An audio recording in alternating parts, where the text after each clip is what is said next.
Thank you so much for tuning in for this amazing episode, because you truly believe in the fact that when you elevate your mind, your circumstances will follow you, okay? And that to be true.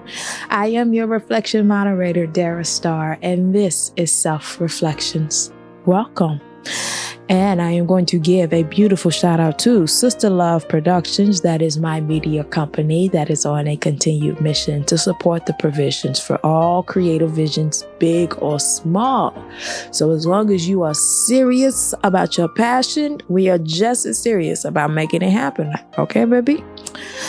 The whole reason and purpose behind this. Now, you got to see the previous episode, but you're going to keep hearing the reason and purpose behind this because it's ever so important to know. And that is to depict the practice of meditating with the Most High, aka the Creator of the universe, focusing on emotions, ideas, and information that distracts us from achieving self-awareness or hinders true self-love. For self-reflection is the physical act of self-improvement. Self-improvement enables our self-awareness, which can only happen when we practice positive self-talk from the inside out. And a good concrete reference on why you should is found in Matthew chapter 6, verse 6 that says, "But when you pray, go into your room, close the door, and pray to your Father who is unseen. Then your Father who sees what is done in secret will reward you." Okay? Self-awareness, though, involves reflecting on your behavior, recognizing its impact, and adapting when necessary. And a good reason on why is that in Proverbs chapter 27, verse 19 says, "As water reflects the face, so one's life reflects the heart." So in order for you to be a true, good, valuable reflection for this world, or a person, rather, for this world, what does your heart look like? What does the inside of you look like? And what does that sound like? And how is that being? Because to bring true value to this world, for this world, you must seek out the Heavenly Father, for He is the creator of all value. All right?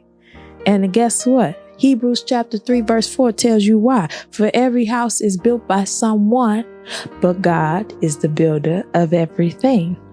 So you didn't become what you became on your own, all right? You didn't reach this level of excellence on your own, okay? If you didn't know that, I'm telling you now, it's no secret or surprise to it. I mean, it is people's secret formula for those who understand it and grasp it, that I've only made it this far because of God's grace. I've been carried on God's grace. That's it. That is literally it, all right?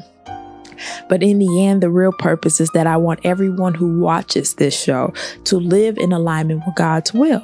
For that is where you will find true success and rest.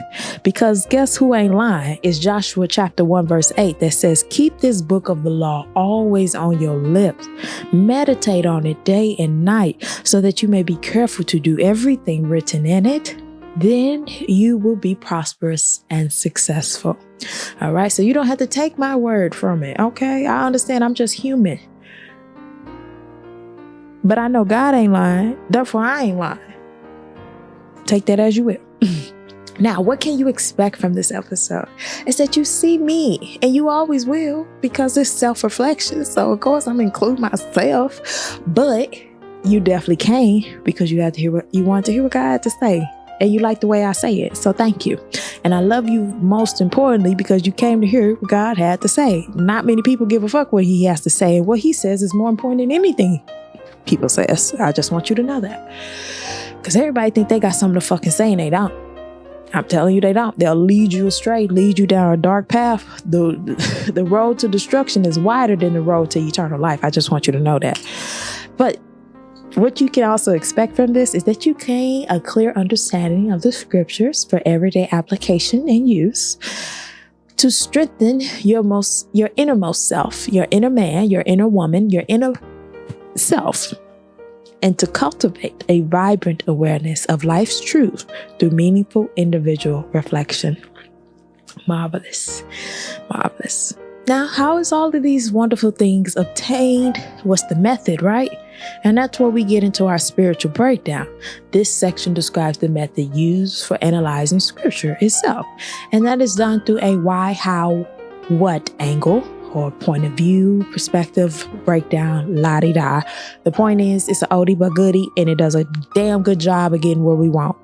And that we're going to start off with our why, and that is the underlying motivation and the reasoning behind the process and the results. For this is the central force that drove the process and led us to our tangible outcomes.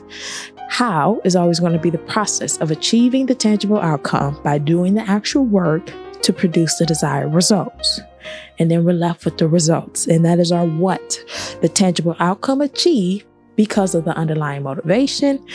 Those are the concrete goals conducted based on why.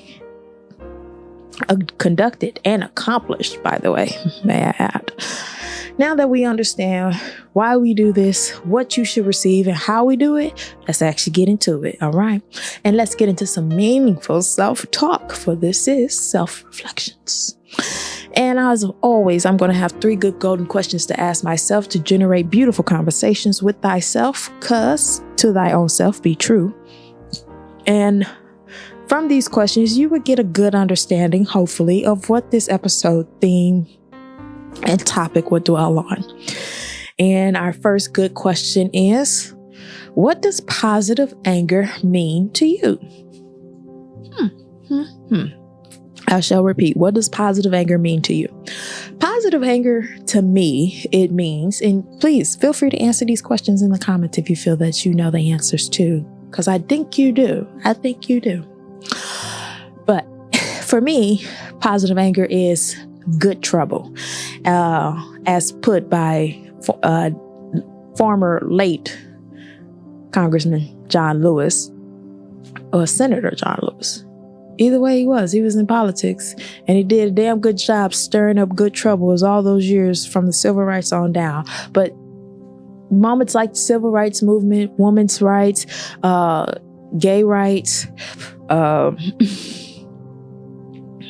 right to anything that we fight for, that you know that the world is restricting your voice, restricting your access, restricting your ability to truly be free. That's the time to provide positive anger, as in keeping a mindset of understanding of sometimes it might not be always peaceful in the way we go about it. And what I mean by that, we'll start off peaceful. Even when you think about civil rights movements, and even with modern civil rights movements with protests against racial inequality and police brutality, a lot of the riots that actually started off peaceful, that started off as peaceful protesting and marching and doing the things that is legal within the Bill of Rights, the last time I checked, is the freedom of speech, the freedom to assemble, the freedom of press, the freedom to actually express your fucking self in this country, because that's the whole reason why we came to this country, was to be able to freely express ourselves. However, those who are of color descent did not have that kind of freedom. That did not apply to them then, and it kind of still don't fucking apply now, because we still do shit that oppress ourselves, and not even from a black people oppressing ourselves. As a country, we still oppress. Okay, and then we wonder why everyone's fucking depressed and stressed, because we still oppress. Like, until you get rid of that as a whole, and that's where the positive anger, creating good trouble, creating righteous anger is necessary especially today. You got to, because there's so many things that they're doing to try to fool you out of your rights and resources, to make you think that you don't deserve basic human living needs, as in Medicare and healthcare, as in healthcare rights, as in educational rights, as in food, having fucking food that's affordable, and also equipping people with the knowledge to grow their own food, but also providing them with the resources to do that too. Okay, you can't keep telling people, well, go buy some chickens and have some chickens in your backyard if eggs so expensive. Bitch, I live in an apartment. How the fuck does that work? Okay, how does that work? Righteous anger is recognizing the ignorance of people, the true ignorance in people. And you have to be, it's very understandable why at the end of Jesus' life, of saying, Lord, Father, forgive them, for they know not what they do. Because that statement rings out to today. Because, Father, please forgive these ignorant motherfuckers because they don't know what they're doing. And not to say all his children are ignorant motherfuckers.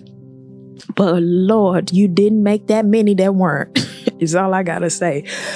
So, positive anger to me is creating good trouble, as in recognizing that there's a status quo and something's broken here. There's a system here and there's something broken. There's a system that's broken here. If I can't easily be able to get the needs of food at an affordable cost, regardless of, inflation gonna keep happening. That's not okay. Like, why are you making it seem like it's okay to live expensive, knowing that the value of our money is going to be shit at the end of the day? And now we're living in a system that doesn't mean anything. And then you wonder why people, like, y'all flock to these island countries for their tourism, but y'all ain't finna actually invest in building these countries up the way that y'all would be in the United States doing it. So stop it. That's what I'm saying. Like, we are exploiting ourselves, and in a way that is going to backfire years from now when you really think about it. But nobody's seeing it that far ahead. So God be with us all in the end. But positive anger at the end of the day is good trouble. Creating good trouble, understanding the dilemmas that you are in, the broken systems that we are in, and recognizing how to cancel that bitch, okay? And cancel it in a way that this does not continue, this does not persist for no future generation, because this shit is sickening, this is unhealthy. And then you wonder why everybody's drugged out. Okay? You wonder why everyone's drugged out, because the basic opportunities that you could go to Europe to get, you are dying to have. We can barely keep up. We can barely keep up, Jesus. We can barely keep up. So righteous anger is necessary as in times as this, because a good change must take place. But that can only happen when people's heart and mind is ready to do that, and also act that out. Because everybody love to go on Instagram and Twitter and Facebook and share their 2 cents about, also TikTok, and share their 2 cents about how the world and economy is, and share all these bad news headlines that's taking place to keep people abreast. But at the same time, how are you also keeping them with the solutions? Because we're quick to provide every single fucking problem that happens in the world. But positive anger is like, I am so mad about this, I'm going to change this shit right the fuck now. Right now. There's no need to keep dwelling on this. There's no need to keep living in this like, oh, it is what it is. Is it though? Does it have to be? Because I don't think Jesus came into this world saying, it is what it is. Adam and Eve fucked this up. This ain't got shit to do with me. You know, like, think about it. That ain't what he did. That ain't why he came. It is what it is. Like, really? Okay. It is for you, I guess. But furthermore, let's move on. Next question, right? But that's what positive anger means to me. Like I said, you give your answer, I give mine. Second, in what ways has the world's anger caused more problems than it has solved? Okay, what ways the world has caused more problems? The world's anger, might have had, caused more problems than it solved. The world's anger is right now, if you see any recent news of this year and how we have an elected official creating controversy with an foreign official who is literally in fucking war, and you're criticizing him about his suit, but you're withholding abilities to save him. You're also withholding abilities to save your own fucking country. And you're pissing your own people off at home, while you're also pissing people off across the waters. So the world anger of, and I'm going to just speak from the United States perspective, because I'm only a United States citizen. I'm not a citizen of any other country. Even those countries who are dealing with way worse shit than we are, as in literally fighting for their lives and praying that their house don't get bombed. We just have dumbass arsonists who lit cigarettes into fucking forest lands and set shit on fire that way. That's the type of stupidity that we deal with in this country. It's crazy. But the world's anger is that it causes more problems because it creates more division. More division. There's too many motherfucking people on this earth for us to be acting the way we act, to be treating the people the way we treat them. Like, money and image and status is never going to be enough. There's never going to be enough money to qualify you as a good person. There's never going to be enough worldly things that you could put on yourself that's going to make you deemed a good person. Because is you gonna die for a motherfucker because of how they look and how they, everyone, the reputation that everyone gives them? But when you're really with them, do you see that? Do you feel that? No, absolutely not. So that's why it's even crazy when we have a government system that literally hypes up negativity. Y'all got mad that people had Zac Efron playing Ted Bundy because y'all was saying we're romanticizing serial killers. Y'all was mad about the Jeffrey Dahmer. Y'all get mad about that, but y'all not mad about a motherfucker who's literally destroying your country? Okay. That's what I'm saying. The world's anger is confusion. That's what it does. It creates confusion and it distracts the fuck out of you because it pops up so much confusion. You don't even know what to be confused about. So that's why it's creating more problems than it has solutions, because there has been, right? World anger is like getting into war because you think you own this territory and you own this land because you used to years ago, but you don't own it no more. Therefore, I'm going to create controversy and I'm going to create big blowback from every other country that knows that what I'm doing is fucking illegal as hell. But I got the support of the richest people because guess what? They profit off of the bullshit that I do because they fund into what I do. Moral of the story is the world's anger ain't never produced righteousness. Even when you think about World War I, World War II, Vietnam, Korean War, Afghanistan, Iraq, none of those wars ever produced not a damn solution. I just want you to know that. Other than it ended. That's it. That's the only solution. It ended. It ended. I mean, I guess with World War II, the best thing is that, the Holocaust, that was a solution that, the solution being resolved of no more killing off Jews, and besides just Jews, killing off African Americans, killing off Hispanics, gypsies, and all kinds of people that they just did not like that looked like them. And even when it came to Vietnam War, just a waste of money and resources and people. Especially on the case that they sent off a lot of black people to go die. That's the real factor of that. And even with the 2000s wars, as far as war with Iraq and Afghanistan, fighting against the Taliban and Muslims, and the war on whatever the fuck Bush said, a war on, I think, it was a war on something. And then you had the Reagan years, there was war on drugs, which was doing nothing but pumping more drugs. So point is, the world's anger has never caused or produced a real solution. It has always created problems. And I asked this question to follow up with what positive anger does. Positive anger comes with solution. It is very important to know the difference. Thirdly, last question. Have you ever felt bitter about a situation or a person? If so, what was the reason? Ooh, okay, juicy. Well, have I ever felt bitter about a situation? Absolutely. Okay, absolutely. I felt bitter, and the reason for that was I was trying to elevate myself within a position, and I did not get accepted because somebody lied. And it wasn't me. But looking back on it, I could see where maybe I could have sent a little email to say something to clarify that I said in person, face to face. That's the thing about digital age now. Everybody want to use that as a counter. Like, well, you didn't send it to me digitally, so it didn't happen. And it's like, okay, I get that, because that's the equivalent of saying that you didn't actually have a written agreement. You only did an oral one. And that, how qualifying is that? How can you uphold that and be held accountable to your word if you ain't got no proof that this is what you said? Understood. But at the end of the day, that bitch lied.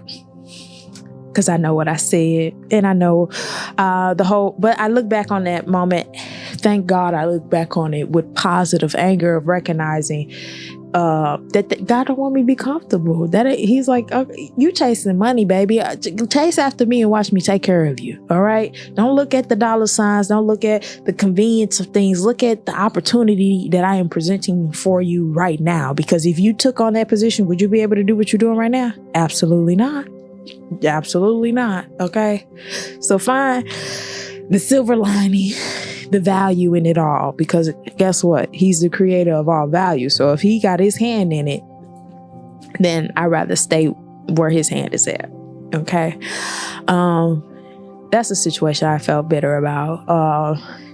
And I guess being in an environment where it's predominantly white and it's not that many black people out where I work is a bitter situation, because you could tell the off-put. You could tell there's an off-put in relation and even communication. So it's like, it can make a person bitter, and it can make someone feel so uncomfortable that they quit. I don't feel uncomfortable. I just know I work around some incompetent, lazy ass people. And not so much incompetent, just lazy. And that to me is incompetent, because you're not putting your best foot forward, but you want the best dollar every time, but you're not putting your best foot forward. It's crazy. About a person, have I ever felt bitter about a person? Absolutely. We go down lists. As far as family, absolutely. As far as friends, absolutely. As far as work colleagues and coworkers, absolutely. And as far as flings and part-time lovers, absolutely. Because I'm gonna call everybody a part-time lover. You was never full-time in my heart or mind, but part-time, I give you that. Because I give you that. But anyway, about family, and a lot of these kind of connect together, to be honest, as far as what's the reason for the bitter is misunderstanding, disrespect, miscommunication, which connects a lot to misunderstanding, but yeah, miscommunication, due to a lack of understanding, and definitely due to either envy. And I wouldn't say I'm envious of anybody else, but I guess others were envious of me. So that is why they be the way they be towards me, or did be the way they be towards me. As far as friends go, or friends, those who feel that that you are my friend, you don't have to ever feel, and you've never felt the bitterness, then beautiful, because you are my friend and I am your friend. And I've never needed a reason to be bitter. Now, and even when, never felt a reason to be bitter about friends. But as far as, I guess, I wouldn't even say full-fledged friends. I would say people who are acquaintances. That's a better terminology. Acquaintance. Have I ever felt bitter about acquaintance? Yeah. As in people I half-ass knew or knew kinda, and just probably gossip and miscommunication and misunderstanding plays a huge part. And then when it comes to coworkers, absolutely. Because even previous coworkers, it was just definitely a lack of confidence I felt in themselves and in what they do.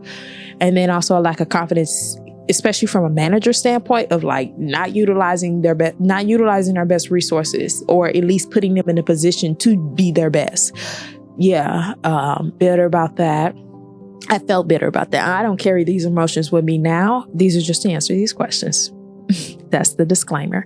But anyway, bitter about flings or part-time lovers, former part-time lovers, is that selfishness played a major part of my feeling of bitterness, because I recognize, I didn't really want them people. I knew I'm like, I can't marry you. I don't want children with you. Don't call me shit. Actually, don't call me. But it's the fact of the matter is, I'm giving you intimate things about me from heart, mind, and body. And what are you giving me? Not a damn thing. That would make a motherfucker bitter. That would make a person very bitter. So, and especially those who are very self-absorbed, I'm the shit, I'm this, I'm that. And it's like, but when you look back on it and you even see where they are now, it's like, baby, you lifing it like the rest of us niggas. Stop it. You ain't no more special than the next motherfucker that's lifing it and think they're special. But in reality, God will humble you. Because if you don't acknowledge God's hand in your life, He will humble you. So you can acknowledge his hand in your life. And I think that's what has happened to some of them. So thank God for that. But in the end, let's actually get into what we really came here for. For we have answered all 3 questions. And hopefully from those, you kind of got an understanding of what this episode is about. And if you don't, I'm not bitter about it. I'm just going to pray about it. For we're going to dive into our reflection topic that is on anger. And if you guess right, I'm proud of you. Give yourself a cookie, a pat on the back, or whatever the fuck. Go get a smoke. I don't care. Get a drink. Good for you. But our reflection quote is on anger, and it speaks about it this way. Don't go back to bitterness and anger. Go to the cross, where you will find an endless supply of mercy and grace. I shall read again. Don't go back to bitterness and anger. Go to the cross, where you will find an endless supply of mercy and grace. Now let's actually explore the scriptures and compare their relevance to this actual topic, this quote, and this episode's theme. But we'll start with the motivation, our why, to get a great understanding on why you should not go back to bitterness and anger, and instead go to the cross, which is where you will find an endless supply of mercy and grace. And that lesson is learned from Romans chapter 12, verse 19. And it says, "Do not take revenge, my dear friends, but leave room for God's wrath. For it is written, it is mine to avenge. I will repay, says the Lord." So that teaches you, that tells you that anytime you're stepping out and you got someone or something within you that is brewing up bitterness and anger, let it go. As in, go to the cross. But that's another way of saying let go and let God, because it is his responsibility to avenge anything, any offense that someone tries to throw at you, or any oppression that they try to put on you. Honey, watch him break every motherfucking shackle that they try to throw at you, baby. Come on now, don't doubt is all I can say. Because that is how you come across that endless supply of grace and mercy, because you did not doubt his ability to avenge you, avenge those who are trying to attack you and persecute you, because you really think he's gonna bless you after you have stressed his daughter out, after you have stressed his son out, because we are all his children. So if you are coming at me in a way that God don't approach me this way, what makes you think you got the authority to talk to me this way or be this way to me? Absolutely not. I don't give a fuck what you is or who you are. Meaning you could be my family, you could be my friend, you could be my boss, you could be any of these motherfuckers, but you're not meant to disrespect me. Therefore, I'm gonna let God handle my light work, in other words, because at the end of the day, you're not gonna put your hands on me. But I'm gonna let God handle my light work to say, let him handle this. Let him get at them and watch them come back to be like, oh, this is happening. This is happening. You don't know how God's karma is going to affect them, but they always going to get what they deserve. They always going to get what they deserve. And you cannot dodge karma. You cannot, because karma is truly what God is giving you. Is whatever you deserve. For it is mine to avenge, he says. So I'm going to give them what they deserve. And they're going to look at it like, I don't deserve this. Why is this happening to me? Wake up. How are you treating his children? Why are you affecting them with bitterness and anger? That ain't what I give you. So why are you giving it to them? But okay, if you're going to do that, watch me do this and watch God wipe their asses clean. Wipe whatever they got clean out. Now, good motivation also you can learn is from Ephesians chapter 4, verse 26 and 27. And it says, in your anger, do not sin. Do not let the sun go down while you are still angry, and do not give the devil a foothold, okay? So, the motivation of knowing to not go back to bitterness and anger lets you know, do not sin in your anger, because when you are angry, you're more bound to sin. That's why positive anger is important to understand and to know the difference of, because anger is anger. And anger is always going to stem from a negative place. But when you have positive anger,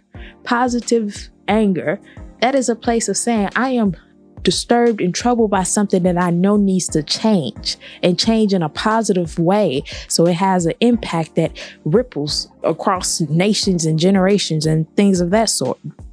So that is why it's important to not sin in your anger. As in, for example, your partner has pissed you off to the utmost fucking degree. And instead of retaliating in a way of being petty or being conniving or being slick or malice, you honestly let it go and watch God humble them down and realize like, okay, you're right. My approach was wrong, and then now you can actually come back together in a way that is of companionship and of harmony. Because who wants to be with anybody that ain't going to provide harmony for you? You want harmonious relationships, first of all. You don't want a motherfucker that's at your throat, at your neck. Like, step on roaches. Don't step on me, is all I'm saying. But do not let the sun go down while you're still angry is a motivation for you to understand that it is very important to let go of all bitterness and anger, because that is a great opportunity for the devil to say, ooh, she's still mad. She's still mad about last night. Let me get at her. I got her. Let me have him do something petty to her. Let me have her, like, a coworker say something. Let me have her boss get on her neck, or whatever the case it may be, But don't let whatever they did to you make you go to bed mad, because you ain't gonna really be mad. You ain't gonna really go to bed. You're gonna be so disturbed. You ain't gonna get no good rest. And then you're gonna wake up even more stressed and some more upset because you didn't get the sleep you needed, because your mind was still dwelling on the bullshit somebody else said or did to you when you didn't let it go so God can avenge for you. Okay? You wondering like, how can I get back at them? Tell God and watch him spin the block and wipe that block the fuck out. Not in a way of like he gonna do drive-bys. That ain't how God works. He wipes them out in a way of, he wipes them of their arrogance, of their pride, of their sense of superiority complex type of shit, or even of their white privilege, of black privilege, like it don't matter. Whatever mental privilege you think you have in this world, it can all be taken away from you in a blink of an eye, because guess what? You can't die with a motherfucking thing you've worked for. Not nothing. So that's why it's important. Don't go mad. Don't go to bed mad. Don't go to bed sad. Don't go to bed anything but glad that you get to go to bed at all, because some people don't get to do that. And what I mean by that is they go to sleep and they don't never wake up again. And that's all it is. Sleep. Gone for good. So don't give the devil a foothold. And that is why you go to the cross. Don't go to bitterness. Don't go to anger. Go to the cross so that the devil can never grab you and pull you down and allow pettiness and anger and bitterness to drag you down to the depths of hell, because that's where it's going to go. Might I add, that's where you're going to go. And not in a way of like, oh, when I die, I'm going to go to hell. No, that's where you're going to go on this earth. As you are living, breathing, and watching this, that's where you will end up being, hell on earth. As in every day is miserable. You got this dark cloud around you and people could see it. That's probably why people ain't fucking with you the way, or maybe that's why they getting at you, because God is testing you to see like, are you going to allow me to do my job, or are you going to keep trying it and fucking it up? All right. Now, how can you do all of these good things and live out the motivation is found in Ephesians chapter 4, verse 31 and 32. It says, get rid of all bitterness, rage and anger, brawling and slander, along with every form of malice. Be kind and compassionate to one another, forgiving each other, just as in Christ God forgave you. So,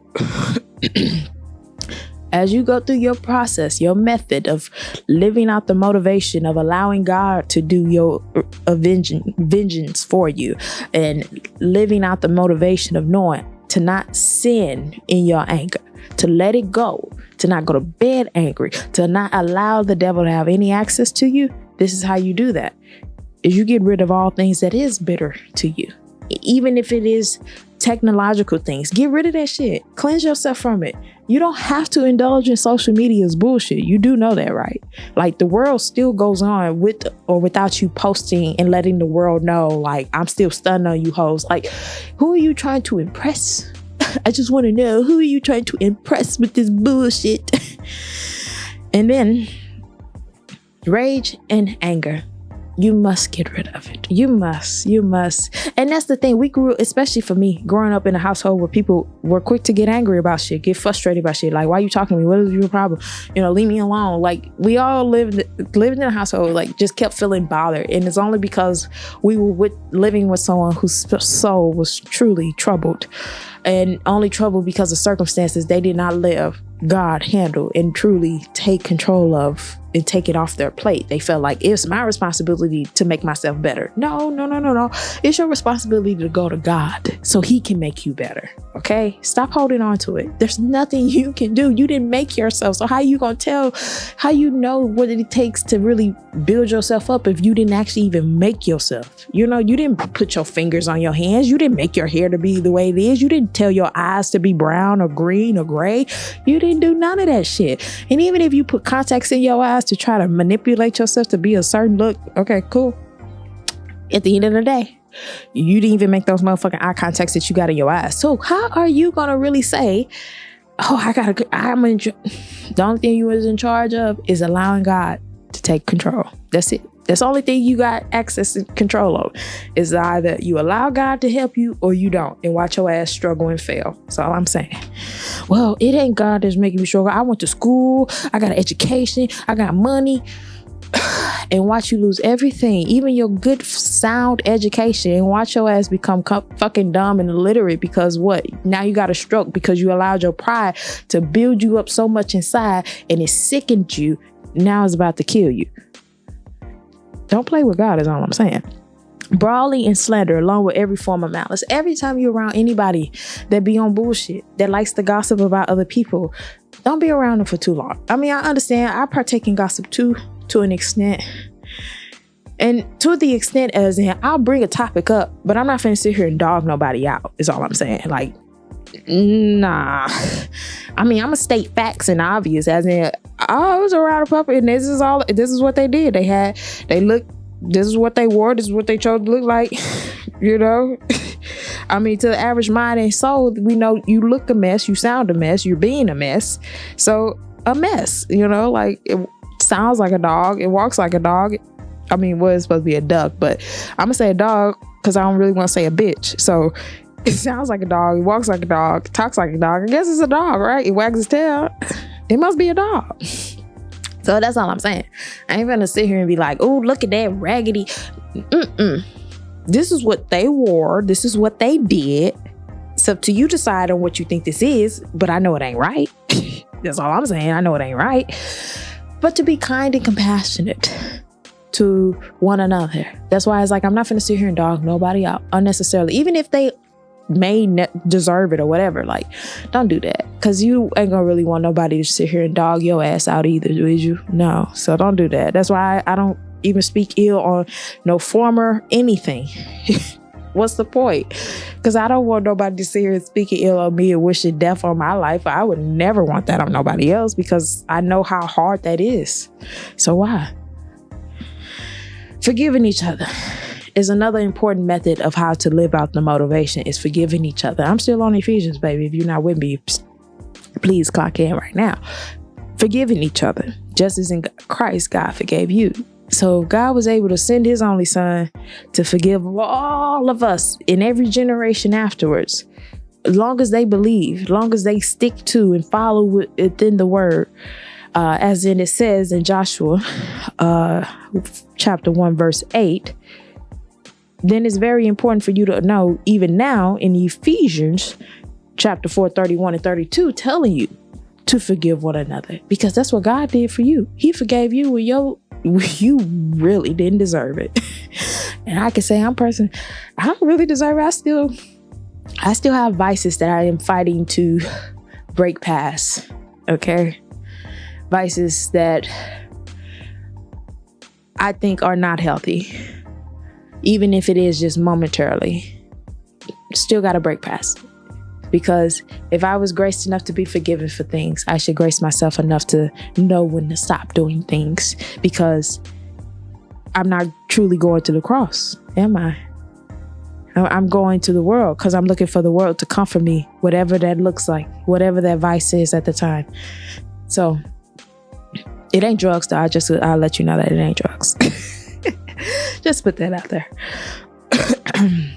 Excuse me. Now, in James chapter 1, verse 19 through 20, this is another process to follow when keeping in step with the motivation.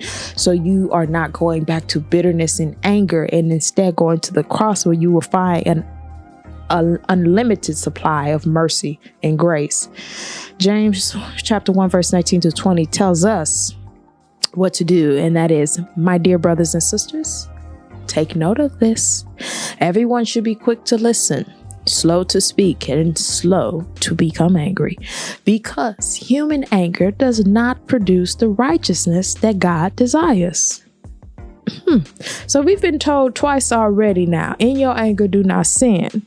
And human anger does not produce the righteousness that God desires. And then we also answer the question on how the world's anger produces more problems than solution, because guess what? We're not quick to listen. We're not slow to speak. And we definitely don't become slow in being angry, because we are quick to be bitter. We're outraged and angered and we want to fight every motherfucker that got us fucked up. We slander everything that bothers us and is offended to us. We want to offend others that offend us. In every form of malice, as in we're going to be petty baddies to the end of the day. So you would never find the cross following in those steps. You would never find peace following in that. You would never find what you need to be at ease in this world if you are being a person who feels that they got to control a conversation, as in, I'm not going to listen to you. I'm going to talk over you, really.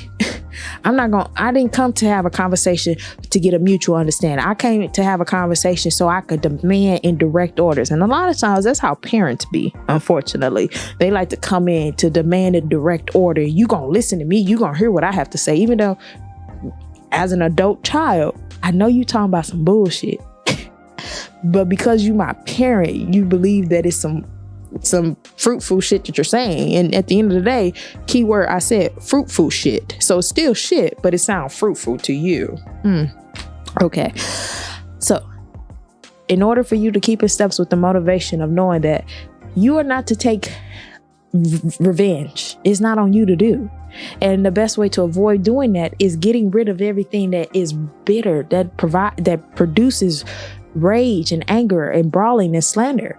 As in brawling, I want to fight this bitch because she said my edges look crusty, or I want to fight this nigga because he said I was musty. And it's like, whoa, are you? What are we doing here? Like, what's your problem? So everyone, please be quick to listen.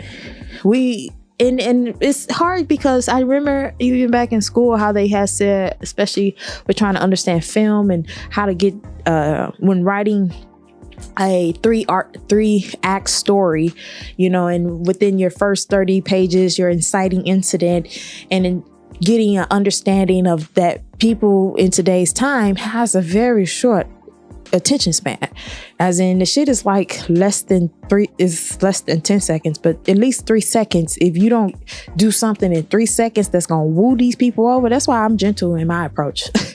I don't have to flash my ass to prove anything to you motherfuckers for cash. Like, I'm cool. So it's like, be quick to listen, take your time. And that's the thing, we're such in a rush to do any and everything but the right thing. Be slow to speak. You don't always have to say something when you think, because there's silence. Oh, well, let me get the last word. Actually, if you say nothing, that's the biggest word you could say, because guess what? Your kindness and your compassionate and you recognizing this is beneath me to even act like this, that speaks louder than, oh yeah, well, you that bothered, you gotta keep talking? Like, you're not even that important no more, because what you're saying is bullshit. Laughing in my motherfucking face, because who the fuck is you talking to? I don't have to acknowledge you. You do know that, right? All right, cool. And then slow to become angry. That is the process you must live out. When I work around trifling ass people, I am slow to be angry about it, because guess what? All of this is temporary. So why would I feel like, oh, you're messing up my office space. This ain't my shit, bitch. I ain't paid for nothing. And I mean nothing. You think I'm finna be upset? Oh no. I'll be upset if I can get a check, but I don't give a fuck about this. Come on now. Come on now. Human anger does not produce the righteousness that God wants. So why would I get upset about something I can't die with this shit. I can't create generational wealth being upset about other people's actions. Like, come on now. Think big. Don't think small. Think big and don't do small shit. Don't engage yourself in small shit. Don't be around small-minded ass people, because that is what's going to always produce bitterness. That's what's going to produce rage and anger and slander and malice, because you're around small-minded people. And small-minded people only think one thing, and they think things that is counterintuitive. And that tends to be shit that is stuff that will usually get them in trouble. Yeah, you remember that one kid in elementary school who just always had to be loud and fussy and just argumentative, but barely can count. Barely know how to do their fractions. Barely know how to multiply. But you mad because somebody didn't sit next to you. You mad. Oh, why you sit me over here? I don't want to sit over here. Maybe because you talk too fucking much and you're not listening. Ever thought about that? But I think that also plays a part on our parents not actually doing a good job at explaining the importance of having kids that are also quick to listen and slow to speak. Because kids are very apt to be quick to talk, quick to shout, quick to yell, quick to do shit that they ain't supposed to do. Because guess what? No one's teaching them what they should do. Because maybe their parent is angry right now and they're not feeling well enough to do the right thing. Because guess what? They're not keeping in step with the motivation, which is to give it to God and let him take event. Because vengeance is his. I will avenge. It is mine to repay, not you. He didn't say it's you to repay. It's mine to repay. So what the fuck are you worried about? In your anger, don't sin. Don't feel like you got to send a snarky remark because they said something that you didn't like. The most best thing you could do to hurt their feelings is to act like they don't exist. Because a lot of times that's what everybody lives for, is for attention. So if you give them what they crave, if you don't give them what they crave the most, which is attention, you've already killed out the flame in them. Now, lastly, the results. What shall you receive in keeping in steps with the results is learned from Ecclesiastes chapter 7, verse 9. And it says, do not be quickly provoked in your spirit, for anger resides in the laps of fools. Okay? So, excuse me. Do not be quickly provoked in your spirit. That means everything we just said prior to is what you actually become.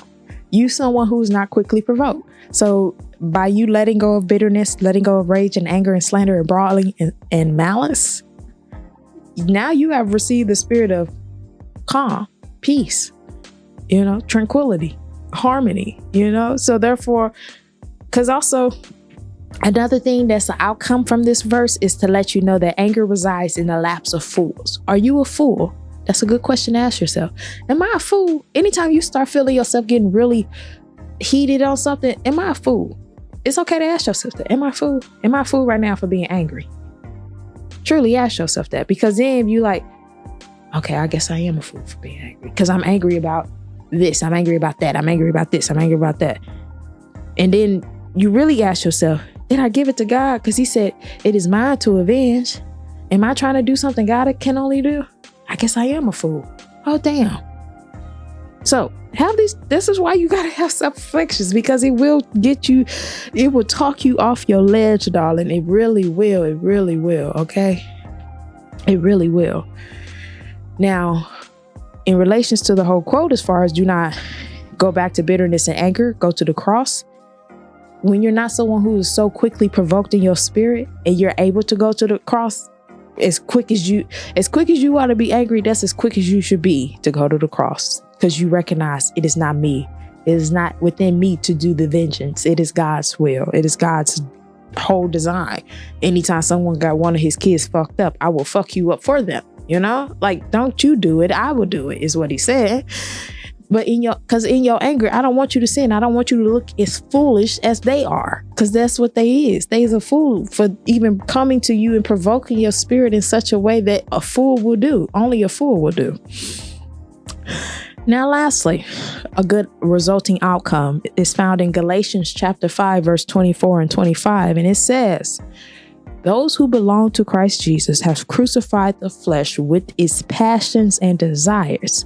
Since we live by the Spirit, let us keep in step with the Spirit. All right. So keeping in step with the Spirit means I'm not going to be quickly provoked by the bullshit people do and say. That's why I don't hang with fools. Keeping in step with the Spirit is being slow to speak, quick to listen, and slow to become angry. That's keeping in step with the Spirit. Keeping in step with the Spirit is recognizing I'm going to let go of this bitterness. I'm going to let go of this rage. I'm going to let go of this slander. I'm going to let go of this malice. Anything that is not pleasing and acceptable in the eyes of God, because guess what? In your anger, do not sin.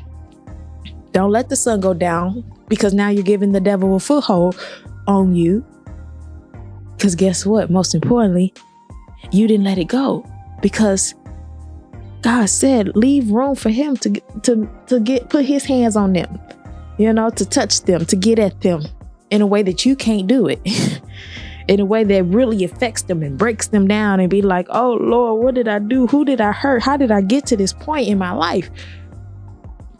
Don't ever get to that point in your life where you're asking those kind of questions, because guess what? You keep in step with the Spirit. So you should never get into that point in life where like, how did I get here? Why is the world? Nobody want to mess with me. Nobody want to talk to me. Oh, nobody wants to see me. What did you do leading up to this moment? Because this could be God's way of avenging all the bullshit that you have done to people all these years, and you thought it wasn't going to catch up to you. That's always going to catch up to you.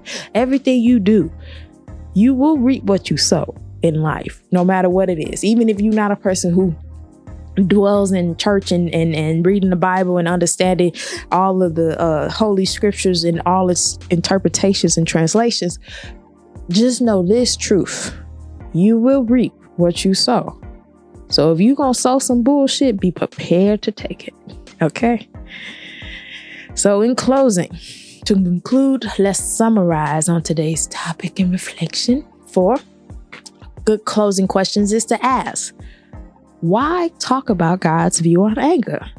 Why talk about it? Is because we so quick to talk about our own motherfucking anger and things that upset us and piss us off, and why this and why that and all these noises and distractions and confusions. It's very important to talk about God's anger, because it's important to know that he don't want you to be angry. That's not what he wants. He doesn't want you to be living out your vengeance plan. Bitch, you ain't John Wick. What the fuck is you doing? Like, stop it. This is the real world. It ain't meant for you to be out here killing millions of people just because this one thing pissed you off. It broke your heart. You can't forgive them. You just, I don't want to hear it. I don't want to talk about it. And even if I talk about it, I'm going to talk over you. I'm not going to talk to understand. I'm going to talk to demand and command respect and demand respect out of you. Like, shut the fuck up. You would never get respect that way. Anytime you approach anybody disrespectfully, trust and believe. Don't be surprised if you get that in return, because you're going to reap what you sow. So how does self-reflection help with understanding anger? It helps because you actually, like in the scripture of Ecclesiastes 7:9, do not be quickly provoked in your spirit, for anger resides in the lap of fools. And a great way of self-reflection with helping to understand anger is to ask yourself, am I a fool for being angry about this? Is this righteous anger or is this foolish anger? It's to ask yourself. Because if it is righteous anger, this is righteous anger because of the fact that I am trying to change something for good, for the greater good. Versus fool anger is, I got a point to prove. You got me fucked up. So if you take the time to truly reflect on am I a fool for being angry or am I right for being angry?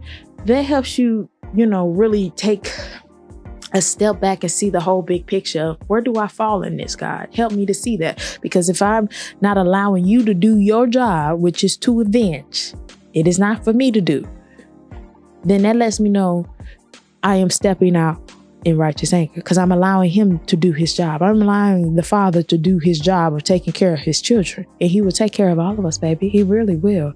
And if you're watching this now, you're watching this on your TV, your phone, your laptop, whatever device that you have been able to afford to utilize it for your own greater good, don't say God ain't taking care of you, is all I'm saying. Don't ever think he ain't. Because he obviously is. Because 30, 50 years ago, people to be in this position, and as a black woman, oh Jesus, okay? This is true growth. To be and then to not have no children at that, and then I'd be like, oh, I'm married with these kids and just miserable. Hell no, ain't no way. Ain't no way. So with that being said, self-reflection helps us understand God's anger, which is he don't want us to be angry. He's willing to take on the anger for us. And he's taking on a lot for us by sending his son to die in place of us, because we actually are some people that ain't worth dying for, might I add. That's just my takeaway. Because we ain't. That's the God honest truth. We're not people worth dying for. But someone took on that noble cause that had no actual sin, that had nothing within them that would make them angry, that would be bitter, and was truly quick to listen to even the motherfuckers that were trying to manipulate and lie to them and all that, and slow to become angry about that. If we was in that same situation, could you honestly say you wouldn't be quick to anger? Could you honestly say you'd be quick to listen? Could you honestly say you'd be slow to speak? Can you honestly say that? That if someone did something petty to you, that you wouldn't do it back in return just to show like, you ain't get me, I got you. I'm gonna get my lick back. Okay, I'm just saying. So until you honestly say I could do that wholeheartedly without no feeling of offense or judgment, then honestly, yeah, you might be worth dying for. But till then, I know your ass ain't. So with that being said, in closing, I want to encourage you to like, share, subscribe, and comment on the things that resonated with you in this episode, baby. To follow us on social media at Sister Love Productions, and follow your girl at that girl Dara to stay updated on the latest content and reflection recaps. All right, signing off from here, but you must know, even right here, right now, that I do love you. I do. But God loves you extraordinarily more, because that is why he said, I will avenge. It is mine to repay. I don't love you enough to revenge for you, but I do love you enough to keep praying for you, even if you're going through your things. All right. May the God of peace be with all of you. Until we talk again, my friend, peace out.